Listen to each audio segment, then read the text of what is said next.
All right, guys. So today, day 3 notes. These are super short.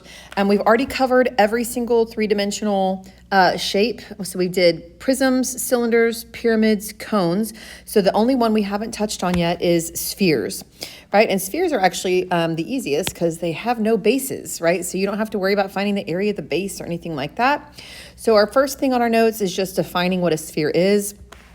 So a sphere is basically just a three-dimensional circle, and by definition, right, it has it's just got a different radius, it's got the radius measure, and that's his only measurement, right? Because obviously this is a radius, and this is a radius, and this is a radius, right? The radius could be coming out towards us, it could be going towards the back, right? So three-dimensionally, that radius is basically spinning around everywhere, and that's the only measurement I need, right? Spheres don't have heights. They only have that radius, okay? The net of a sphere, again, you're not going to be quizzed on this, but I just wanted to show you what it looks like when you unwrap a sphere. All right, it's all these little tapered sections that we call gores. You might have seen world maps, like if you in your geography class, that are on maps that kind of look like this, and they're actually the most accurate maps instead of just like the rectangular ones. So anyway, that's what a net looks like if you were to unwrap a sphere. Okay, there's only 2 formulas that you need to know for a sphere. The first formula is for surface area. You'll notice there's not a lateral surface area because there are no lateral faces, right? A sphere is just one rounded face, right? So all we have is total surface area and volume. The formulas are pretty easy, right? So the first one is 4 pi r squared. That's pretty easy to remember, right? Because pi r squared is the area of a circle. Now, how you put the 4 in front of it, that proof is pretty long. Can't really explain it in this video, but it does make it easy when you just have that area formula for a circle there. Now, the volume formula is 4/3 pi r cubed. Now, I will tell you that this is probably the most missed question typically because a lot of people were so used to doing radius squared, right, that we don't see a lot of cubes in formula, right? So make sure that you don't forget that that's an r cubed and not an r squared. The other thing I want to mention is because we're multiplying by 4/3, we had this talk yesterday with pyramids and cones where we had that 1/3 multiplier. A lot of numbers are not evenly divisible by 3. So multiplying by 4/3 may or may not give you a gross answer as far as like making sure we leave it as an improper fraction or not. So just be aware that that could happen. All right, so we're just going to run through a few examples. These notes are pretty short. So it says, find the surface area and volume of a basketball with a diameter of 18 inches. Okay, well, easy enough. Notice the only variable that we need is the radius. So as long as you know the radius, you're pretty much set. Now, in this case, they gave us the diameter, right? Well, of course, that means the radius is half of that, right? So our radius is 9. So essentially, we just need to plug a 9 in for both formulas. So here we go. So S equals, I'm going to write my formula down, and then I'm going to plug in my 9. Sorry, there you go. So 9 squared, and then basically you can throw that in your calculator. Hold on one second, let me go grab my calculator.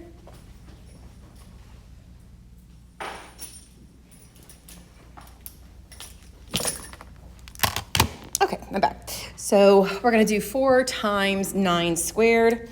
We are, of course, always going to leave our answers in terms of pi unless the directions say otherwise. So this gives us 324 pi. And then, of course, my units would be square inches.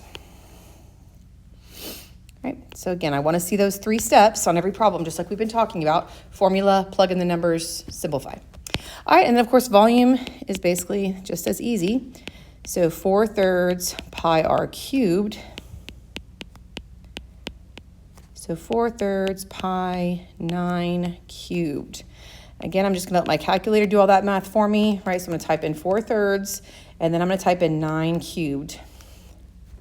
And you can either use the caret button underneath the clear button to raise it to the 3rd power, or you can always hit the math button, and the math 3 is the cubing function, so you can use that as well.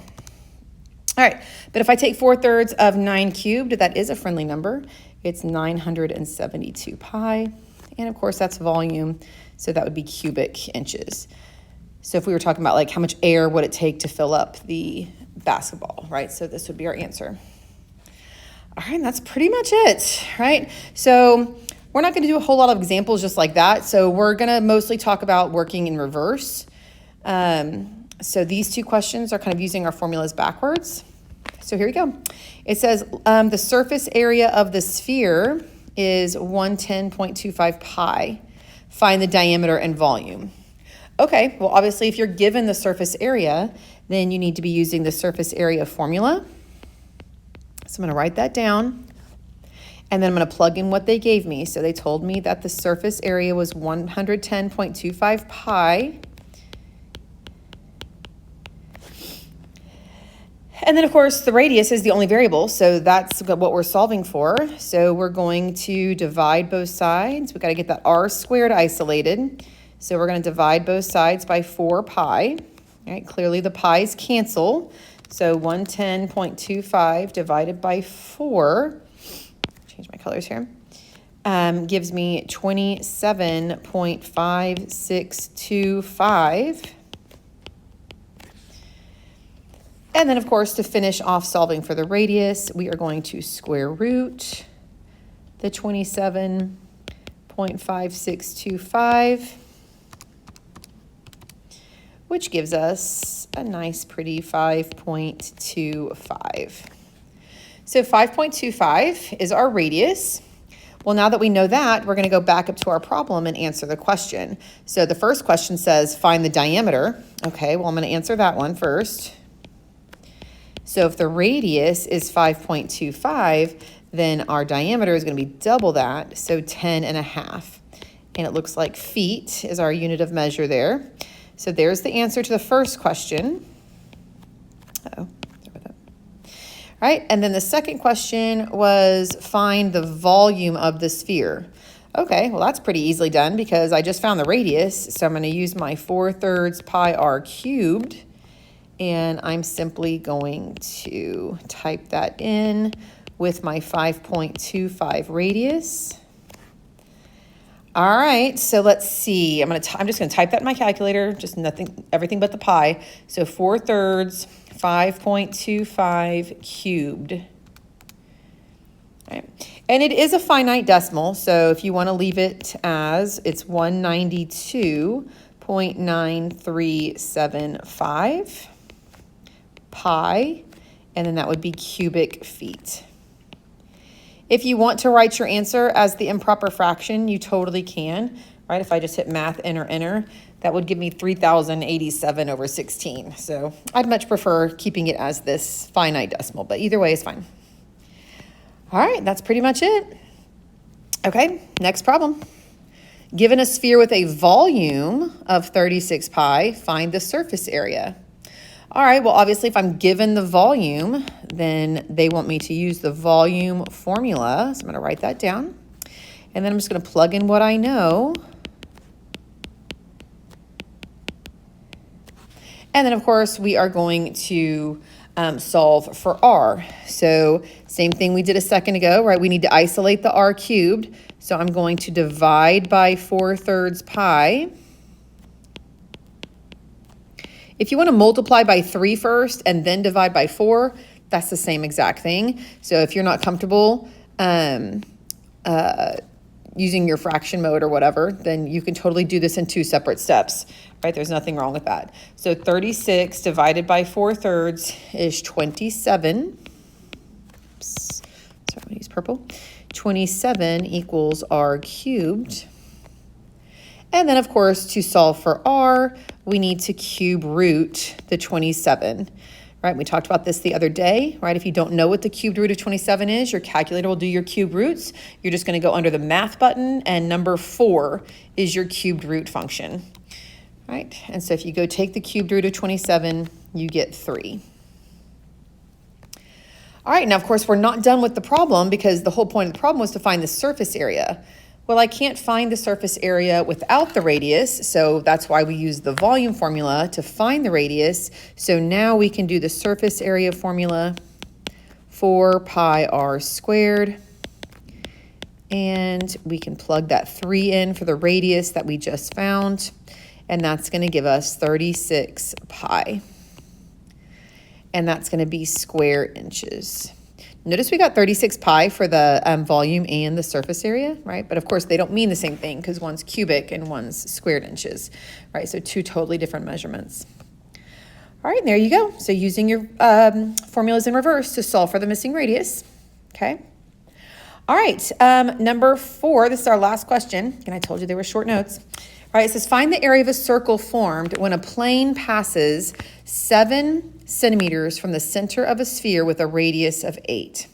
Okay, so it's kind of a weird question. So basically you're saying that you have a sphere and you're basically slicing through it with a plane, right? So I kind of have this plane. And when I slice through a sphere, I'm going to erase that. When I slice through a sphere, it's going to give me another circle, right? Like if I chopped the top of the sphere off, I'm still going to be looking at a circle when I do that. Okay, so that's kind of what this is talking about. So it says find the area of the circle. So we're talking about this circle that is formed when we slice a plane through it.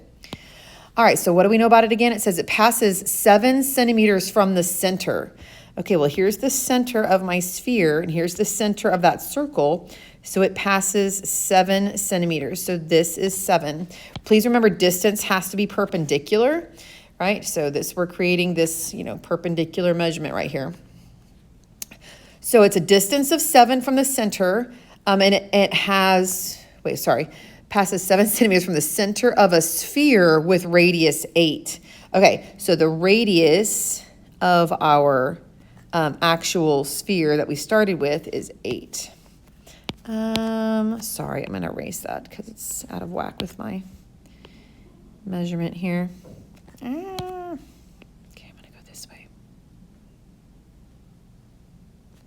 Okay, it doesn't like that for some reason. All right. Sorry about that. All right, so now we have to figure out the area. Oh, let me label this 8. So sorry. There we go. So now we need to figure out what the rate, obviously to find the area of the circle, we need to find the radius of the new circle.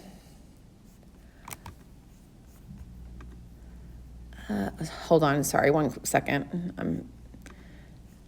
Oops, I'm having issues with my computer. Give me 1 sec. Oh my goodness.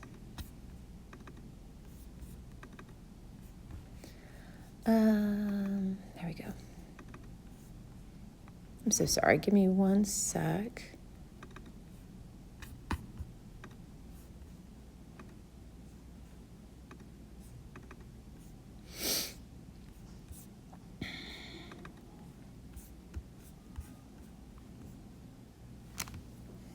Okay, sorry about that. All right, so back to our picture. So you'll notice we need to find the radius, like I was saying. We need to find the radius of the new circle so that we can find the area of it, because obviously area is just pi r squared, right? So we're doing that for that small yellow circle. Well, this picture doesn't help me a whole heck of a lot. So remember, my first instinct was to draw my radius of 8 here. But remember, like we talked about at the very beginning, a sphere is like a 3-dimensional radius, right? The radius is shooting out like a laser in all possible directions. So I don't have to draw that radius of 8 right there. So I'm going to erase that, right? And I'm going to draw my radius of 8 here, because that is a more helpful spot to draw the radius, okay? And of course, the reason why that is more helpful is because now I have created a right triangle situation that is going to help me solve for the missing radius of my circle. Okay, so I'm just going to do a quick little Pythagorean theorem. I'm just going to do that underneath here. So I'm going to do r squared plus 7 squared equals 8 squared, right? And then we're just going to subtract 7 squared from 8 squared, and that's going to give us 15. So that means the radius is the square root of 15. And now that I know this, I can just go back up to my area formula, and I'm going to type in the square root of 15 for my radius. And the cool thing is, even though the radius is a square root, we square it anyway. So the square root of 15 squared is just 15. So 15 pi is our area. And then, of course, I'm going to label it with centimeters squared. And there you go. All right, just slicing through it and finding the area of any circle. All right, I hope you found that pretty easy. Our worksheet's also pretty quick. It only has 9 or 10 questions on it. So let me know if you guys have any questions.